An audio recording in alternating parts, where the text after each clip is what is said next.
میرا شاگرد ہے وہ پڑھ کے نکلا اور ڈاکٹر ہو گیا، وہ جی بڑا اچھا ڈاکٹر ہوا.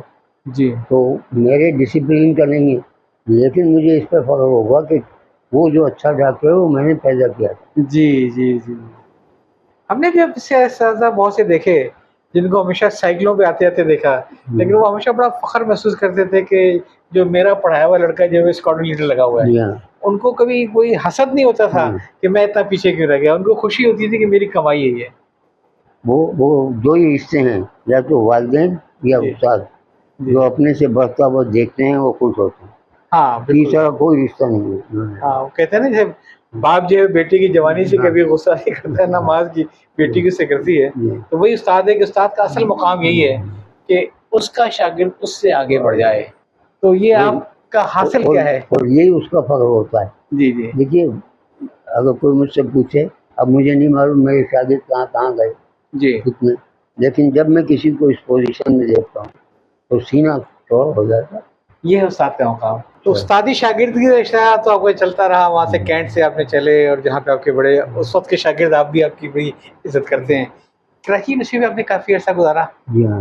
وہاں آپ کا زیادہ آپ کا کون سا پسندیدہ ایسا موضوع تھا جس کو آپ کو پڑھانے میں مزہ آتا ہو اور جس میں لڑکوں کو پڑھنے میں مزہ آتا ہو کہ آج اصلی صاحب آج یہ پڑھائیں گے ہمیں؟ آپ برا مان جائیں گے، جی جی آپ کہیں گے شاعر تو ہو نہیں، لیکن نہیں مانوں گا. میں شاعری والے پرچے پڑھاتا تھا. دیکھیے، قصیدہ سب سے مشکل صنف ہے، صحیح. سب سے مشکل صنف قصیدہ ہے.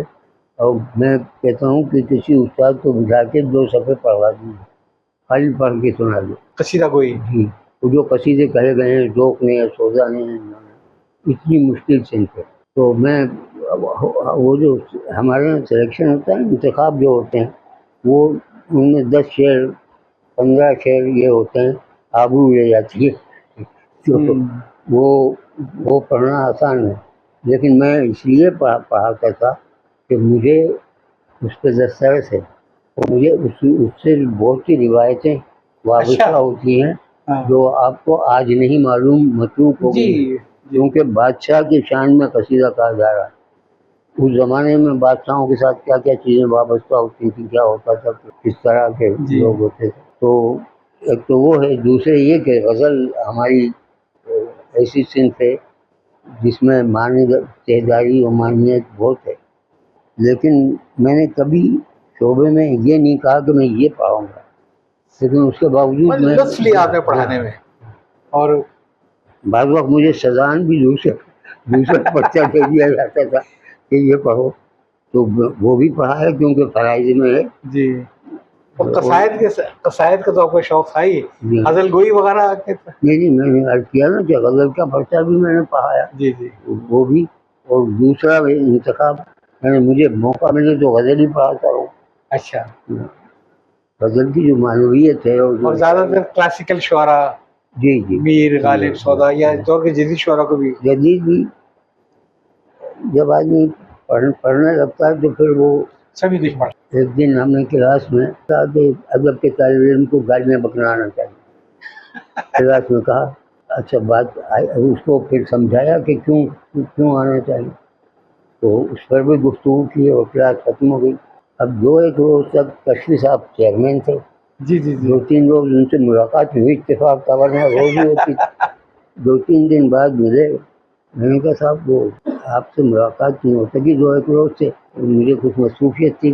کہنے کہ جی ہاں مجھے معلوم ہے آپ لوگ طالب علموں کو گالیاں سکھا رہے. اب آپ اتنی مشہور ہو گئی آپ گالیاں کے اوپر تک پہنچی. اوپر تک. اچھا، اگر وہی بات وائس چانسلر کے تک چلی جائے تو میرا جواب طلب کر لے، کیونکہ وائس چانسلر ہوتا ہے کوئی فزکس کا آدمی، کوئی جیولوجی کا آدمی کہیں کا، وہ کہے کہ یہ گالیاں یہ گالیاں سکھائے گا. تو اس معاملے میں آپ کو کوئی اچھے شاگرد ملے جنہوں نے یہ بات سیکھی آپ سے؟ ہاں نہیں، دیکھیے اس کو میں نے ایکسپلین بھی کیا تھا کہ گالیاں بکنا، اب مثلا ایکچوئل سیکسول انٹرکورس ہے، جی اس کو میر حسن جیسے بڑے شاعر نے بیان کیا تو گالیاں بکنا. لیکن ایک شاعر نے کہا کہ حالانکہ چاند رات بھر اس شب نہ رہ سکا، حالانکہ چاند رات بھر اس شب نہ رہ سکا، ان پر تمام رات مگر چاند نہیں. واہ ان پر تمام رات مگر چاند نہیں رہی. بہت مزہ بہت مزہ. اب جو بات وہ کہہ رہا ہے وہ ساری کی ساری کنارے میں ہے جی اور یہ شاعری ہے. لیکن شاعری کا یہی تو فائدہ میں ہے کہ یہ بتانا چاہ رہا تھا کہ گالیاں بہت بکو، بلکہ گالیاں بکنے والی چیز جو ہے اس کو بھی شاعری بنا دو. وہ تو شاعری کا فائدہ لوگ یہی کہتے ہیں نا کہ آدمی غزل میں جو کچھ کہہ جاتا ہے اگر نثر میں کہے گا تو ابا کے سر پھاڑ دے گا اس کا. تو شاعری کی بات ہو رہی تھی، قصیدہ گوئی کی بات ہو رہی تھی. قصیدہ گوئی تو پھر ظاہر ہے کہ غالب کی بھی ماشاء اللہ قصیدے پائے جاتے ہیں.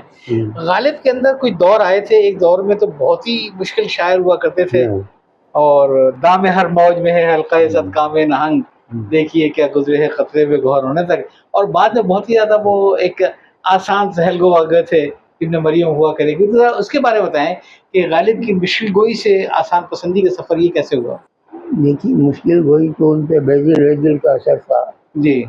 اور مشکل گوئی بہت پسندیدہ چیز نہیں ہے. صحیح اس میں پھنس کے غالب نے یقیناً بعض شعر ایسے جس میں معنویت ہم ڈالتے ہیں. صحیح. اور آپ کہتے ہیں کہ یہ کہا غالب نے. ہاں غالب نے کہا ہوا وہ کچھ نہیں، وہ خود کنفیوز تھے اس میں. اب آپ نے اس میں معنی ڈال دیے کہ یہ معنی ہیں. صحیح. اب لوگ کہہ رہے ہیں صاحب یہ معنی ہیں. کیا بات ہے. وہ اشارے بیان کر دیتا ہے.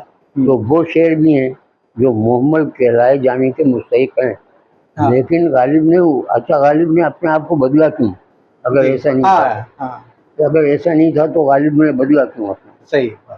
اس کا مطلب وہ بھی سمجھ رہے تھے کہ مجھ سے کچھ غلطیاں ہو رہی ہیں. آج بھی ان کے دیوان میں بادشاہ رہتے ہیں کہ آپ سر پھوڑتے رہیے اور طرح طرح سے ان کے مطلب نکالتے رہیے، وہ نکلتے ہیں. ہاں وہ علمیت کا روپ تو ڈال سکتے ہیں آدمی سے. بہت سے نثر نگار بھی ہیں وہ اپنے علمیت کا روپ ڈالنے کے لیے وہ اس قسم کی اردو میں لکھتے ہیں. لیکن غالب بڑا غیر معمولی شخصیت کا آدمی تھا. کوئی شک نہیں کوئی شک نہیں. میں نے وہ ابھی حال ہی میں منظور ہے گزارش حوالے باقی مقصود سے قطعی تعلق نہیں مجھے.